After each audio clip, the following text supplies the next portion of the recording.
morning, student. Today we are discussing about a very important topic of class 12th, chapter human reproduction, and the name of the topic is accessory gland.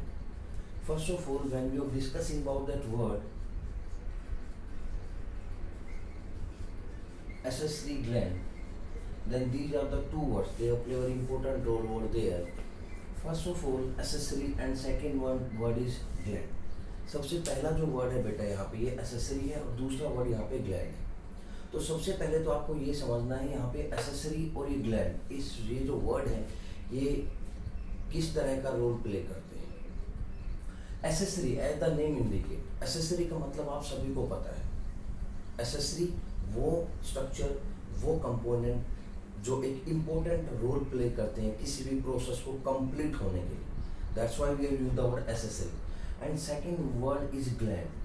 दूसरा जो word है बेटा यहाँ पे gland, that gland is mainly indicate the secretion of some chemical structure. Gland जो होते हैं वो स्ट्रक्चर होते हैं ह्यूमन बॉडी में जो केमिकल स्ट्रक्चर का सीक्रेशन करते हैं, and that chemical structure is stimulate so many type of cells, so many type of tissues and other structures also.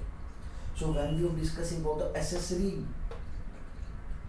gland in case of human beings, the main three type of gland are mainly play a very important role in the stimulation of reproductive structures or reproductive organs as well as in the production of reproductive cell.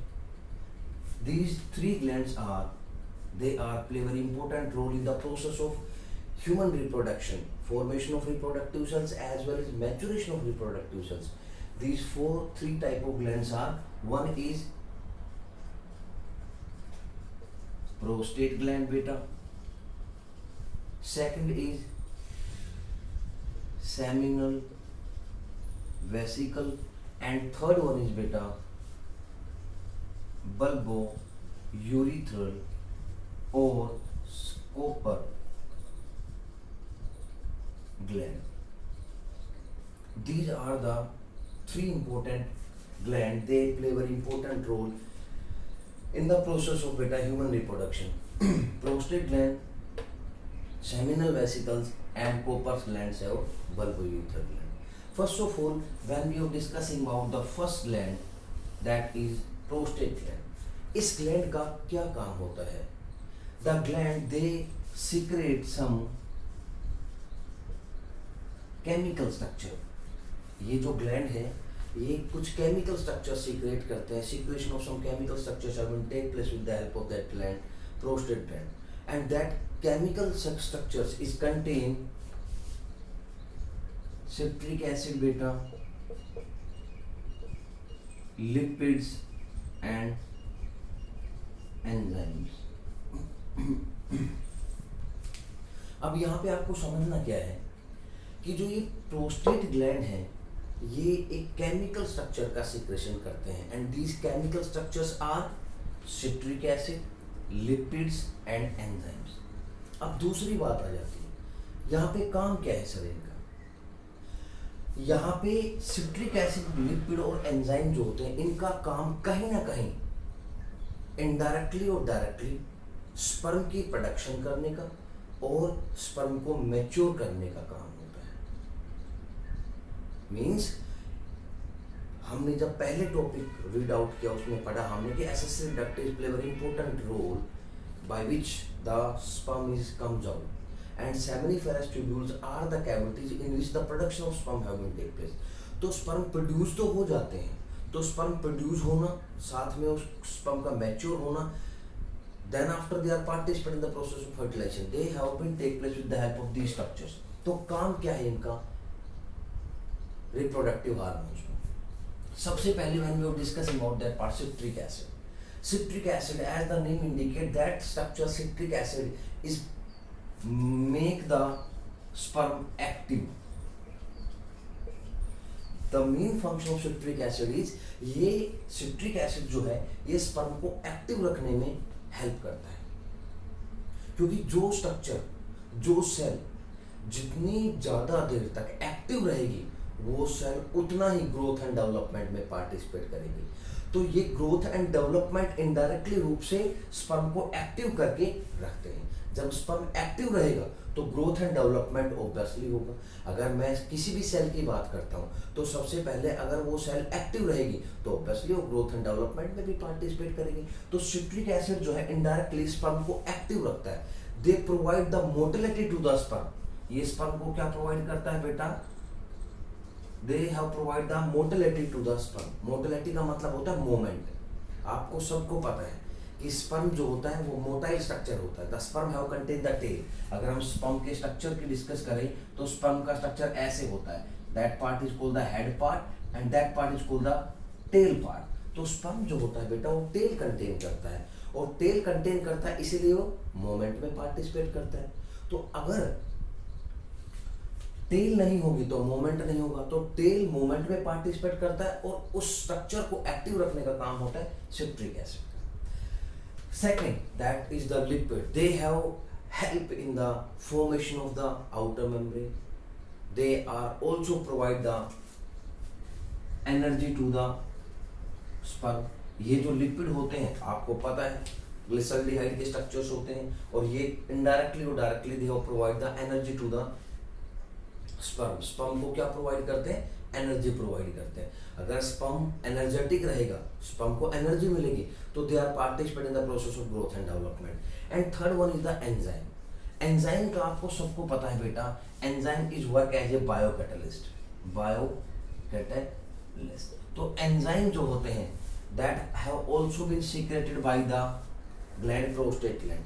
जो enzyme होते हैं they are work as a biocatalyst, यानी ये bio का मतलब होता है organic molecular structure, carbohydrate, protein, fats and lipids. तो यहाँ पे ये जो एंजाइम होते हैं बेटा ये बायोकैटलिस्ट की तरह वर्क करते हैं, यानी ये स्पर्म में रेट ऑफ रिएक्शन को बढ़ा देते हैं। एंजाइमेटिकली एक्टिविटी जहाँ ज़्यादा होगी वहाँ पे रेट ऑफ रिएक्शन ज़्यादा होगा, वहाँ पे फॉर्मेशन, डेवलपमेंट, ग्रोथ ज़्यादा से ज़्यादा होगा।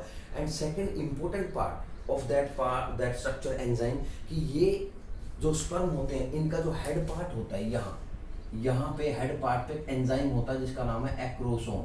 हम आगे डिटेल में पढ़ेंगे स्ट्रक्चर को। तो यहाँ पे एक एंजाइम होता है एक्रोसोम। तो ये जो एंजाइम है ये मेनली हेल्प करते हैं in the formation of that enzyme acrosome, और ये टॉप पे टिप पार्ट पे प्रेजेंट होता है एक्रोसोम। इसीलिए ये जब एग सेल के साथ अटैच होता है तो एग की लेयर को डीनेचर कर देता है, तोड़ देता है। अगर ये हेड पार्ट पे स्पर्म के एक्रोसोम एंजाइम नहीं होगा तो कभी भी स्पर्म एग में एंटर नहीं कर पाएगा, because the egg is covered with the help of A membrane. तो ये जो स्ट्रक्चर होता है एक्रोसोम, ये उस एग लेयर को डीनेचर करता है, तोड़ता है और पेनिट्रेट करके एग के अंदर एंटर करता है। Then after the fertilization process of take place. So that is all about the main function of prostate gland बेटा। क्लियर है सबको? प्रोस्टेट ग्लैंड में तीन स्ट्रक्चर का सिक्रेशन होता है, citric acid, lipid and enzyme. And what are the function of these structures I will elaborate. Next, when we are discussing about the seminal vesicles, इसके बाद जो स्ट्रक्चर हम डिस्कस करेंगे that is called the seminal vesicle. ये जो बेटा structure है seminal vesicles, these are the glands, these are the structure, they secrete the sucrose. ये जो सेमिनल वेसिकल्स हैं ये सुक्रोज का सिक्रेशन करते हैं, और सुक्रोज जो होता है आपको सबको पता है कार्बोहाइड्रेट है, और कार्बोहाइड्रेट किसका प्रोडक्शन करते हैं आपको सबको पता है? ATP, adenosine triphosphate. आपको सबको पता है glucose is converted into pyruvate and the pyruvate is converted into ATP. तो इनडायरेक्टली जो सेमिनल वेसिकल्स हैं ये सुक्रोज का सिक्रेशन करते हैं, कार्बोहाइड्रेट का सिक्रेशन करते हैं, सुक्रोज का सिक्रेशन करते हैं, और सुक्रोज फर्दर ब्रेकडाउन होता है, एटीपी की प्रोडक्शन करता है। और एटीपी जो होता है एडिनोसिन ट्राइफॉस्फेट बेटा, हमें सभी को पता है कि ये एनर्जी प्रोवाइड करता है सेल को, टिश्यूज को, ऑर्गन को एंड कंप्लीट ऑर्गन सिस्टम को। तो जब हम स्पर्म की बात करते हैं तो sperm is a type of cell and they intake और invite the energy from the ATP. तो एटीपी जनरेट होने का मेन सोर्स क्या है बेटा? सुक्रोज है, और सुक्रोज कौन सीक्रेट करेगा? Seminal vesicles. इसीलिए सेमिनल वेसिकल्स, ये जो ग्लैंड है, they have secrete a chemical structure that is called the sucrose and they have play very important role in the growth and development of the बेटा sperm. तो ये दूसरी important बात जो आपको याद रखनी है, that is related to that part seminal vesicles. And last part is the COWPERS, Cowper's gland, जिसको हम दूसरा बोलते हैं bulbourethral gland. That gland is mainly work on the urethra, means they are mainly work on the structure of reproductive organ, that is called the penis. So when we are discussing about that part, corpus gland or bulbourethral gland, the main function of that gland is they release a viscous material or lubrication material. ये जो कोपर gland है बेटा, ये एक lubrication material का secretion करता है। Lubrication का मतलब होता है चिकना पदार्थ, यानी ये जो कोपर ग्लैंड है बेटा, ये एक चिकने पदार्थ का सिक्रेशन करता है, लुब्रिकेशन मटेरियल का सिक्रेशन करता है। और the main function of that lubrication material is they have decrease the force of friction. Means when we are discussing about the copulation process, when we are discussing about the sexual processes in case of human beings, तो ये जो कोपर gland है ये एक viscous material का secretion करते हैं at the main reproductive organ in case of male penis and in case of female vagina, the viscous material is secreted over there, ये कोपर ग्लैंड, जिससे when we are discussing about the copulation process, then they have decreased the force of friction, यानी ये force of friction को क्या कर देता है, they decrease the force of friction, कम कर देता है, जिससे the sexual process is work in a very smoothly way. That's why we have used the word copper gland. That gland is play very important role in the process of sexual intercourses. So these are the three type of gland we are discussing about that part. One is the prostate gland, second is the seminal vesicles, and third one is the beta corpus gland. So these all are the glands, they have play very important role in the production of the sperm as well as in the maturation of the sperm. The last part we are discussing about over there, that's called the external genitalia. External genitalia, that word actually indicate the penis. Penis is the male reproductive structure. That structure is work as a vector. They are mainly participate in the process of reproduction. यानी यहाँ पे जो male reproductive structure है, that's called the penis, ये वो structure है, they carry the sperm and they release out the sperm into the female reproductive organ, that's called the vagina, or inside the uterus. So the main function of that part is they carry the sperm for the process of fertilization. जब हम penis के structure को discuss करते हैं तो the top part of the penis is called the glans penis, and that structure is contain a very large scale of blood capillaries. So when the copulation process have been take place, before the copulation process the blood vessels is completely filled by the blood.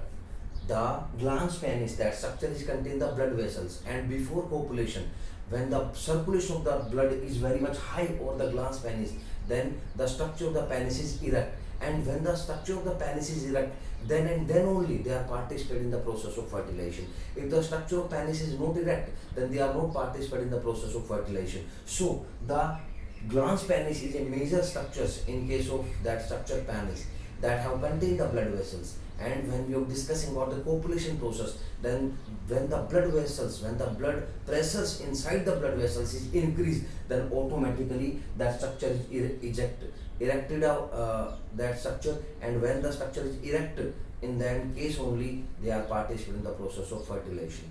So today we are discussing about the accessory gland, and that is a very important topic of class 12 human reproduction. So student, you just read it, learn it, understand it, and if you have any doubt related to that part, then you ask me or contact with that particular part. Thank you so much.